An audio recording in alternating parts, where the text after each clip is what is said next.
Vamos con las noticias de las 7:30 con la ayuda de don Eric Gutiérrez. Mañanas en Libertad, con Luis del Pino. Pedro Sánchez deja claro que no piensa reconocer a Edmundo González como presidente electo de Venezuela y aboga por una negociación entre el régimen chavista y la oposición. Lo importante es ahora poner toda la presión de la comunidad internacional, como está haciendo, por ejemplo, el presidente Lula da Silva, como está haciendo el presidente Petro, como estamos haciendo nosotros, el conjunto de la Unión Europea, con Borrell a la cabeza, para que haya una verificación del resultado electoral, creíble, constatable, en este caso hecho por las autoridades internacionales. Y luego ya, efectivamente, veremos. Pero lo que sí que es importante por parte del Gobierno de España, lo he dicho en alguna otra ocasión que he sido preguntado por esta cuestión, nosotros no vamos a quebrar la unidad europea. ¿No? Entendemos y empatizamos con los pronunciamientos que ha hecho el Parlamento Europeo, también, lógicamente, el Congreso de los Diputados en España, pero la labor que tenemos los gobiernos de España y de todos los Estados miembros es crear las condiciones para que haya un acuerdo entre las partes en Venezuela, que logremos salir de esta situación que efectivamente pues es muy frustrante. Las declaraciones del presidente del gobierno se han producido en una rueda de prensa concedida en Nueva York. En ella ha querido instar al gobierno venezolano a brindar toda la información posible sobre los dos detenidos españoles por supuestamente pertenecer al CNI. Y bueno, no me han preguntado al respecto, pero evidentemente nosotros estamos muy pendientes del estado de los dos españoles en Venezuela y exigimos evidentemente al gobierno venezolano que en el marco de las convenciones internacionales nos den toda la información para que puedan ser protegidos, en este caso, por los servicios consulares. Por último, Sánchez ha querido hacer hincapié en la peligrosa situación en la que se encuentra Venezuela y en la necesidad de un proceso electoral con total transparencia. Y la situación, desgraciadamente, en Venezuela, tras las elecciones del pasado 28 de julio, es enormemente preocupante. Quiero reiterar, una vez más, el compromiso inquebrantable de España con la democracia y con la defensa de los derechos humanos en este país. Condenar cualquier detención, amenaza contra líderes políticos. Es imperativo el respeto de la voluntad del pueblo venezolano, con un recuento de los resultados electorales en condiciones de total transparencia y verificación. Yo tuve la oportunidad en tiempos de entrevistar a Julio Anguita. Julio Anguita era un comunista, por tanto, enormemente lejos de lo que son mis planteamientos ideológicos. Y sin embargo es un hombre, pues, cuya muerte lamenté, porque me parecía una buena persona, y con el que yo no tuve problema en hablar, ni hubiera tenido problema en hablar 200 veces. Porque era alguien que tenía unas ideas y las argumentaba. Y escuchaba lo que tú decías si argumentabas en contrario. Y mantenía su discurso dentro del marco de lo racional. Con Sánchez siento una aversión personal. Y no es una aversión ideológica. Y he puesto el ejemplo de Julio Anguita precisamente para ilustrarlo. Con Sánchez no es que tenga diferencias ideológicas. Lo que tengo es diferencias metodológicas. Sánchez miente. Retuerce la realidad, se orina en la lógica. Sánchez hace lo que le da la gana y para él todo el discurso no es más que postureo, justificación y por supuesto detrás no hay nada sólido. Ayer se pone a hablar de Venezuela y dice, es que aquí yo no voy a reconocer a Edmundo González porque hay gente intentando encontrar una solución como Petro, como Lula, como Borrell y la Unión Europea, y yo no voy a quebrar la unidad de la Unión Europea. Pero serás mentiroso, serás capullo. Acabas de quebrar la unidad de la Unión Europea reconociendo al Estado palestino. La quiebras la unidad de la Unión Europea para lo que te da la gana y te refugias en la unidad de la Unión Europea para lo que quieres. Es ese tipo de disonancias cognitivas las que me sacan de mis casillas. No soporto a la gente que miente. No soporto a la gente que te dice hoy una cosa y mañana la contraria y que lo mismo te utiliza un argumento que el argumento inverso. No lo soporto. porque es gente con la que jamás podré llegar a un acuerdo, porque no hablamos el mismo lenguaje. Yo hablo un lenguaje racional y trato de argumentar mis posturas, y estoy dispuesto a escuchar argumentos en contrario.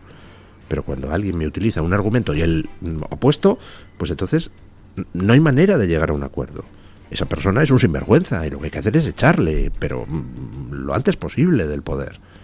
No pueden estar los países en manos de personas que son capaces de retorcer la realidad, la lógica y las argumentaciones.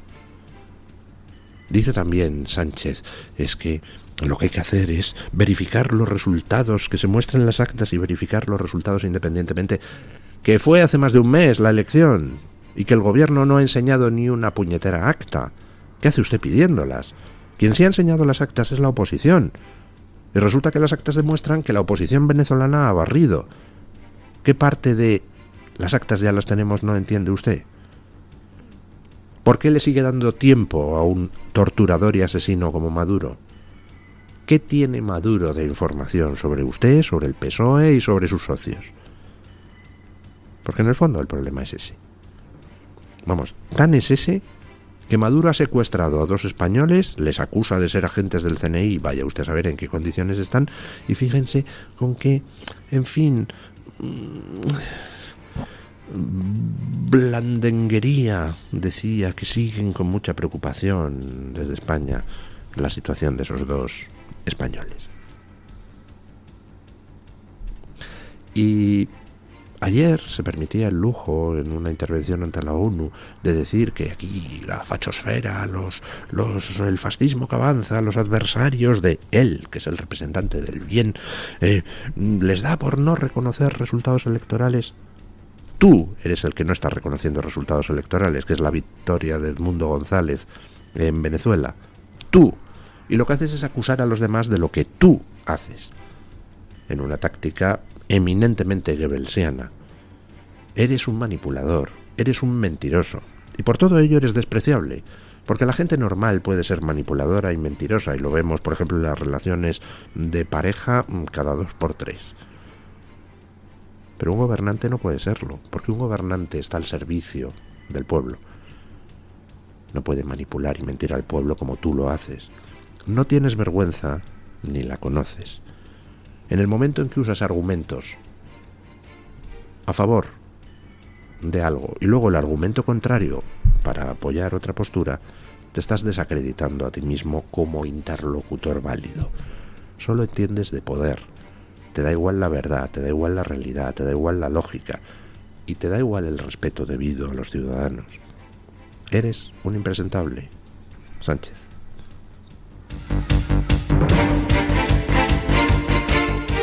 La policía suiza detiene en Ginebra al principal sospechoso del asesinato y violación de una estudiante universitaria de 19 años. Se trata de un marroquí de 22 años que entró en Francia desde España en 2019 con una visa turística cuando tenía 17 años. Según se ha publicado, el detenido ya había cometido otra violación siendo menor de edad y que tras un periodo de 5 años en la cárcel no fue expulsado del país porque el trámite administrativo entre Francia y Marruecos se demoró. Por tanto, sobre el detenido pesaba lo que en Francia se conoce como una OQTF, obligación de abandonar territorio francés con prohibición de regreso en 10 años. El cuerpo de la joven fue encontrado semienterrado con graves signos de violencia en los alrededores del bosque de Boulogne. Marroquí que entra ilegalmente en Francia, procedente de España, donde supongo que habría entrado también ilegalmente, claro, porque si hubiera entrado legalmente podría circular legalmente a Francia por la zona Schengen. Entra ilegalmente, comete una violación, siendo menor le condenan a solo 5 años, entonces sale de la cárcel, en lugar de expulsarle inmediatamente, le dejan en la calle y entonces viola cruelmente y mata, más cruelmente aún, a una chica de 19 años, cuyo cadáver fue encontrado creo que en el Bois de Boulogne, en el bosque de Bolonia. Bueno, tenía una orden de expulsión, un violador, inmigrante ilegal, y no había sido mandado de vuelta a su país, a Marruecos. Y por culpa de eso, una chica de 19 años ha perdido la vida de la forma más cruel posible. ¿Se puede alguien extrañar de que esté creciendo en todo Occidente la indignación de la gente ante la evidente dejación de responsabilidades de unas autoridades que parece que están interesadas en una invasión migratoria que lo que hace es, entre otras cosas, destruir la seguridad en los países de Occidente? ¿A alguien le extraña que crezcan los movimientos de extrema derecha, de ultraderecha, de fachosfera, de lo que ustedes quieran? Me da igual, las etiquetas me entran por un oído y me salen por el otro. Es normal que crezcan. Esto es inadmisible. Y una chica de 19 años ha sido violada y asesinada porque las autoridades no toman las medidas adecuadas. Por ejemplo, expulsar a quien tenía una orden de expulsión y que ya había estado condenado por violación. El Comité de Seguridad Nacional de los Estados Unidos publica un informe señalando los fallos del servicio secreto que contribuyeron al intento de asesinato del expresidente Donald Trump. El documento detalla que el servicio secreto había identificado el edificio de AGR Internacional desde donde se efectuó el disparo como un posible riesgo debido a la línea de visión desde el techo hacia el escenario. Sin embargo, no tomó medidas para reforzar la seguridad. A pesar de saber que francotiradores locales planeaban colocarse en ese edificio, no expresó objeciones ni inquietudes. Además, el informe menciona que un equipo de francotiradores del servicio secreto tenía la vista obstruida del techo del AGR, lo que comprometió la vigilancia. Finalmente, se reportaron también fallos técnicos en el sistema de antidrones que lo dejaron inoperativo durante horas. Resulta que el servicio secreto, estamos hablando de la investigación sobre el primero de los intentos de asesinato de Trump, el servicio secreto americano, habiéndose identificado un tejado desde el que se tenía línea de visión directa hacia el escenario, deja ese tejado fuera del perímetro de seguridad reforzada. Resulta que los tiradores que coloca en altura el servicio secreto para poder vigilar que no haya una amenaza, no tenían, en las posiciones que se les asignaron, visión correcta del tejado al que luego se subió el francotirador. Resulta que hasta 8 miembros del servicio secreto recibieron información de que había un sospechoso bastantes minutos antes de que Trump estuviera hablando. Resulta que el tirador, el asesino potencial, estuvo volando un dron sobre el terreno para ver cómo eran las instalaciones y poder planificar su ataque.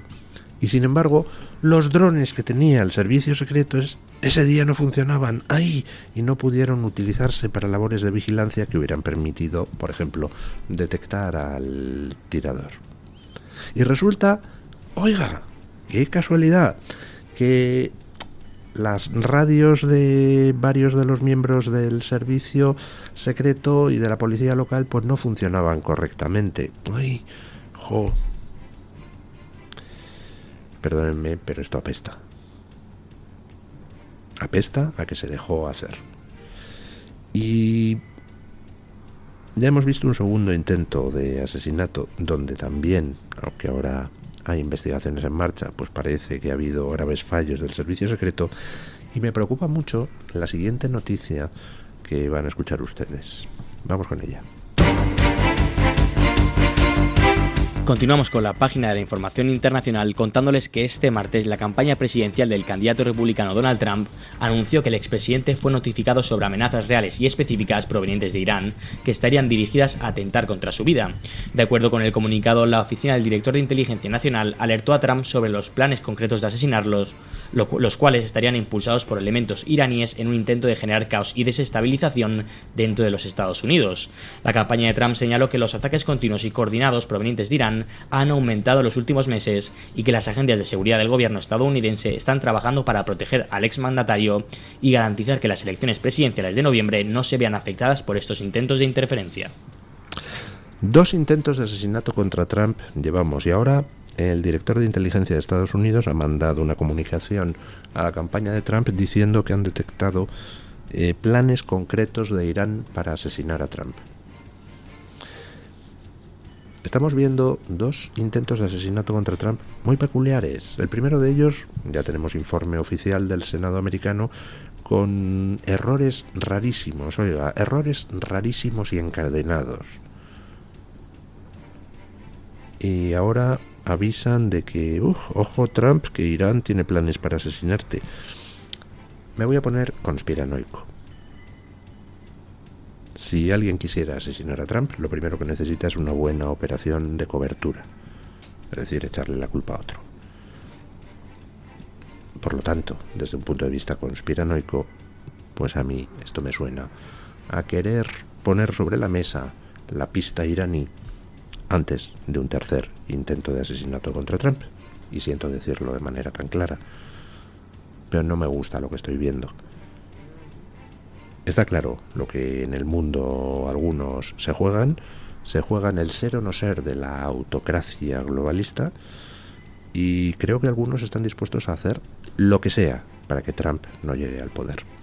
Y no me gusta lo que voy viendo. No me gusta la sensación de que ha habido un dejar hacer en los primeros dos intentos de asesinato contra Trump, y no me gusta la sensación de que están preparando el terreno para un tercer intento de asesinato. Lo siento. A lo mejor no. Pero no puedo quitarme de la nariz ese tufillo. Vamos con don Agustín Benito para que nos cuente qué trae hoy la Gaceta en portada. Buenos días, don Agustín. Buenos días, don Luis, y feliz jueves a todos. Bueno, hoy en la Gaceta Rubén Pulido nos trae un nuevo balance de inmigración ilegal. Y es que en la última semana han llegado a la isla de Lanzarote más de 30 embarcaciones, todas con origen en Marruecos, con casi 1.600 inmigrantes ilegales.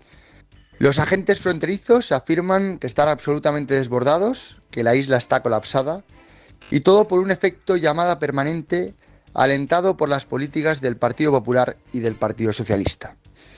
Por otra parte, Pedro Fernández Barbadillo afirma que en Nottingham, una ciudad del Reino Unido, los laboristas han cedido a las presiones del lobby climático y han impuesto la comida vegana en el ayuntamiento.